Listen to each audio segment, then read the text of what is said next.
مشرق وسطی پر جنگ کے بادل گہرے ہو گئے ہیں۔ ایران کے حملے کے بعد اسرائیل میں خوف، کاروبار زندگی اور تعلیمی ادارے بند ہیں۔ فلسطین میں ایرانی حملے پر جشن منایا جا رہا ہے اور ایران اسرائیل کشیدگی پر سلامتی کونسل کا ہنگامی اجلاس رسمی کارروائی کے بعد ملتوی کر دیا گیا۔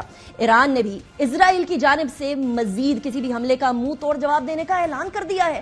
دوسری جانب امریکی صدر جو بائیڈن نے بھی اسرائیلی وزیر اعظم نیتن یاہو کو آگاہ کر دیا ہے کہ امریکہ اسرائیل کے دفاع کے لیے تیار، مگر ایران کے خلاف جوابی کارروائی میں حصہ نہیں لے گا۔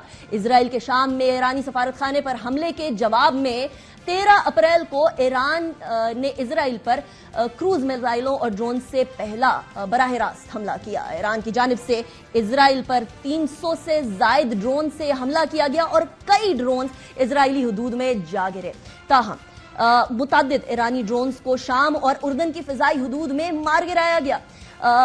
جو برطانوی نیوز ایجنسی ہے اس کے مطابق ایرانی ڈرونز کو عراق کے صوبے سلیمانیہ کی فضائی حدود سے پرواز کرتے ہوئے دیکھا گیا۔ ذرائع بتا رہے ہیں کہ ایرانی مسلح ڈرونز اور میزائل حملے سے اسرائیلی فوجی اڈے سمیت کئی اسرائیلی عمارت کو نقصان پہنچا ہے۔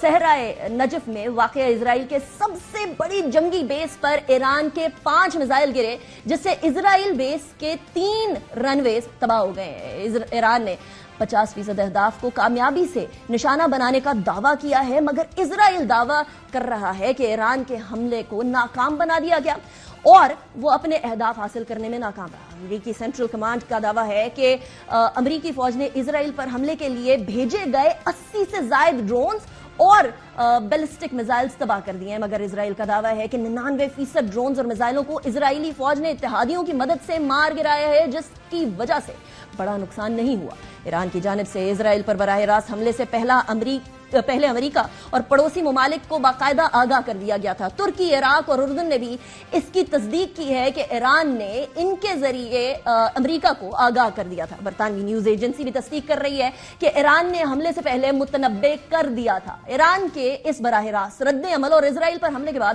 اسلامی ممالک اردن، عراق، لبنان اور کویت نے اپنی فضائی حدود کو بند کر دیا ہے۔ شام نے بھی اپنی فضائیہ کو الرٹ کرتے ہوئے روسی ساختہ دفاعی میزائل نظام کو فعال کر دیا ہے۔ اس حملے کے بعد امریکی صدر اپنا نجی دورہ مختصر کر کے واشنگٹن پہنچے، اپنے قومی سلامتی کے مشیروں سے ملاقات کی اور اس حملے کے بعد G7 ممالک کا ورچوئل اجلاس بھی بلایا۔ اس اجلاس میں ایرانی حملوں کی مذمت اور اسرائیل کے دفاع کا عزم کیا گیا ہے۔ ایرانی حملے کے بعد اقوام متحدہ کی سلامتی کونسل کا ہنگامی اجلاس بھی طلب کیا گیا ہے۔ اس ہنگامی اجلاس میں اسرائیل اور ایران دونوں نے ایک دوسرے کو مشرق وسطی میں خطے کے لیے خطرہ قرار دیتے ہوئے ایک دوسرے پر پابندیاں لگانے کا مطالبہ کیا ہے۔ اقوام متحدہ میں اسرائیل سفیر نے ایران کو دہشت گرد ملک قرار دیتے ہوئے ایران کے خلاف کارروائی کا مطالبہ کیا ہے اور پاسداران انقلاب کو دہشت گرد تنظیم قرار دینے کا مطالبہ بھی کیا۔ اسرائیلی سفیر کے رد عمل میں ایرانی سفیر نے موقف اپنایا کہ ایران نے اپنے حق دفاع میں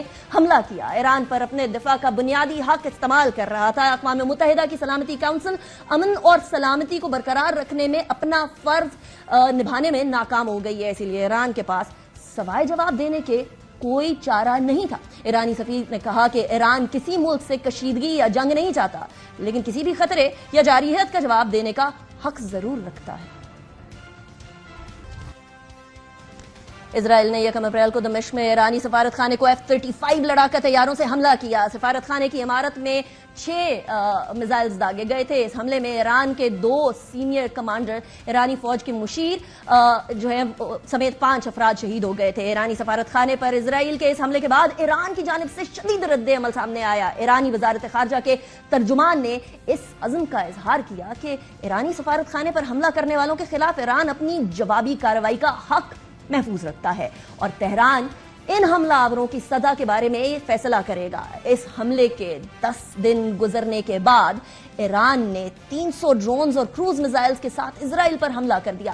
ایران کے اس جوابی حملے پر اب عالمی دنیا کی مذمت سامنے آ رہی ہے، لیکن یہ یاد رہے کہ غزہ پر اسرائیلی جارحیت اور ظلم و جبر کی جو داستانیں رقم ہوئی، آج 193 دن اس کو گزر گئے ہیں، لیکن پوری دنیا خاموش تماشائی بنی ہوئی نظر آئی۔ وہ امریکہ، برطانیہ، جرمنی، فرانس، جاپان اور کچھ اسلامی ممالک جو آج ایران کے حوالے سے جوابی اقدامات کی مذمت کر رہے ہیں، انہیں آج تک اسرائیل کی وحشت نظر نہیں آ رہی تھی؟ انہیں غزہ کے جو 34,000 شہید ہیں ان کا بہا جانے والا خون نظر نہیں آیا؟ اسرائیل پر ایران کے حملے کے بعد امریکی صدر جو بائیڈن نے اسرائیلی وزیر اعظم کو باور کروا دیا ہے کہ امریکہ ایران کے خلاف اسرائیل کی کسی بھی جوابی کارروائی میں حصہ نہیں لے گا۔ وائٹ ہاؤس کے اعلیٰ قومی سلامتی کے ترجمان جان کربی نے بھی تصدیق کی ہے کہ امریکہ اسرائیل کے اپنے دفاع میں جو اس کی سپورٹ ہے وہ جاری رکھے گا، لیکن ایران کے ساتھ جنگ نہیں چاہتا۔ مشرق وسطی میں امن کی صورتحال کو درپیش سنگین خطرات کو بھانپتے ہوئے اقوام متحدہ کے سیکرٹری جنرل انٹونیو گوتریز نے خبردار کیا ہے کہ ایران کے خلاف انتقامی کارروائیوں سے خطے کی کشیدگی کے اندر مزید اضافہ نہ کرے۔